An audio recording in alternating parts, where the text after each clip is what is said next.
ఇవాళ మీరు ఆలోచించండి. 2 లక్షల ఉద్యోగాలు ఇస్తా అన్నాడు రేవంత్ రెడ్డి మొదటి సంవత్సరంలోనే. 2 లక్షల ఉద్యోగాలు. ఒక్క ఉద్యోగం ఇవ్వాలి. ప్రభుత్వ ఉద్యోగం అంటే ఏం చేయాలి? ముందు నోటిఫికేషన్ ఇవ్వాలి, అటెండ్కి రిటర్న్ టెస్ట్ పెట్టాలి, తర్వాత అవసరమైతే ఇంటర్వ్యూ పెట్టాలి, అందులో సెలెక్ట్ అయితే అపాయింట్మెంట్ లెటర్ ఇవ్వాలి. కానీ రేవంత్ రెడ్డి గారు ఎంత గొప్పోడంటే ప్రపంచంలో ఇంతకంటే అద్భుతమైన మెజిషియన్ ఎవరు లేరు. ఏమంటుండు రేవంత్ రెడ్డి? ఎన్ని నోటిఫికేషన్లు ఇచ్చిండు వచ్చినాక?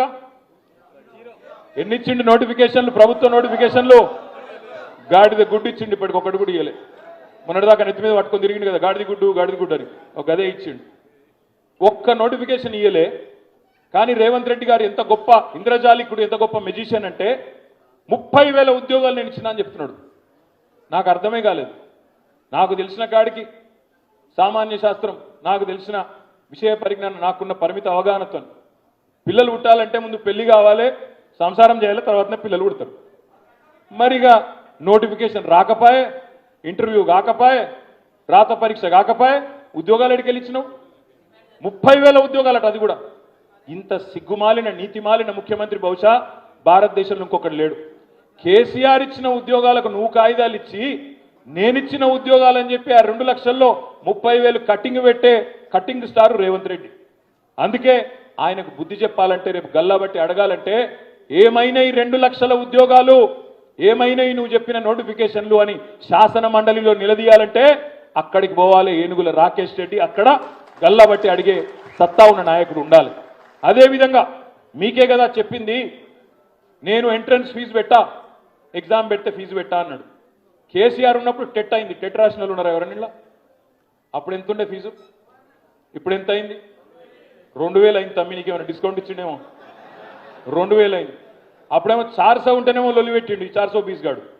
మళ్ళీ ఇప్పుడేమో 2,000 చేసిండు. ఫ్రీగా పెడతా అన్నాడు, 2,000 చేసిండు. ఇప్పుడేమో పెద్ద పెద్ద మాటలు మాట్లాడుతున్నాడు. ఇదే ముఖ్యమంత్రి ఏం చెప్పిండు మీకు? జాబ్ క్యాలెండర్ ఇస్తా అన్నాడు. మరి ఎడవాయ జాబ్ క్యాలెండర్? ఆయన జాబ్ గురించే ఫికర్ ఎక్కున్నది ఇప్పుడు ఆయనకు. పార్లమెంట్ ఎలక్షన్ తర్వాత బీజేపీలకు పోదునా, ఎటు పోదు నేను, ఆ చక్కర్లో ఉన్నాడు ఇప్పుడు. దయచేసి అందుకే నేను మిమ్మల్ని అడిగేది, రైతులకు మోసం చేసిండు, గ్రాడ్యుయేట్లకు మోసం చేసిండు.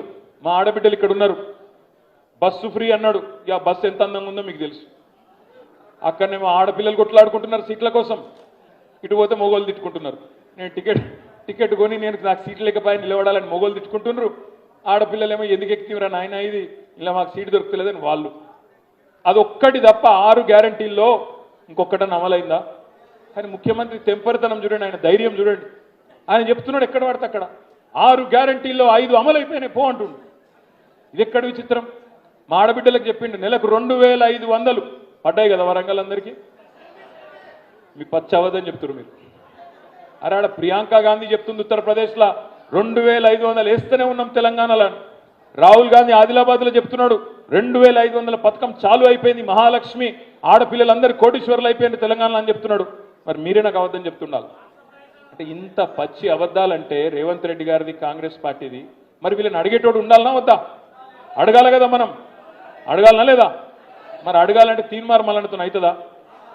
ఆయన అడుగుతాను ఉండనిస్తారా? తన్నెలగొట్టరా? కాంగ్రెస్ పార్టీలో ఉండి అడిగిండి అనుకో ముఖ్యమంత్రిని, మెడలు బట్టి నువ్వు పారేయరు బయటికి. గందుకే ఎందుకు ఉండాలి అంటే ఈ సందర్భంలో అక్కడ ఉండాల్సింది అధికార స్వరాలు కాదు, అక్కడ ఉండాల్సింది ధిక్కార స్వరాలు.